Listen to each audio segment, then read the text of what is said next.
ৰ'ব এই লুংলুঙীয়া বাটটো দেখি পিনে নাভাবিব যে মই কোনোবা নদী দ্বীপত আছোঁ। এইখন হ'ল মোৰ ঘৰৰ ওচৰতে থকা মৰিকলং বিল। পানী বাঢ়িছে। যিমান দেখিবলৈ ধুনীয়া লাগিছে সিমানেই বাৰু মানুহখিনিৰ কাৰণে হাৰাশাস্তি হয়। তাকে বোলো কিমাননো পানী বাঢ়িছে, কিনো হৈছে চাবলৈ আহিলোঁ। তাতে মাছো মাৰি আছে ভাইটি কেইটামানে, মাছ কেইটামানো লৈ যাওঁ বোলো। অকল ময়ে মাছ নিবলৈ অহা নাই, ছাতি লৈ পিনে এই বৰষুণত এই ককাজনেও মাছ নিবলৈ আহিছে। এয়া কুঁহি মাছ।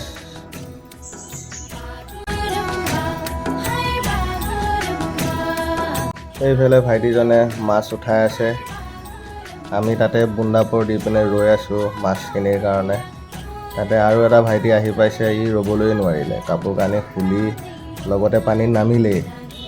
পানীত নামি সোধে যে পেণ্টটোত তিতিব নেকি। পেণ্টটো প্ৰথম সি উঠাই লয়, তাৰপিছত ভাবে যে নাই, উঠাই লৈ লাভ নাই, যোৱাই ভাল পেণ্ট তিতক, মাছ লাগে খালি।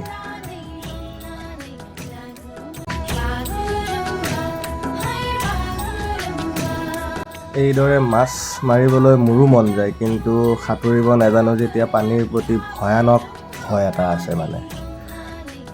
বাৰু ঠিকেই আছে, এতিয়া আমাৰ মাছ এয়া আহি পালে। সকলোকে মাছবোৰ ভগাই দি আছে।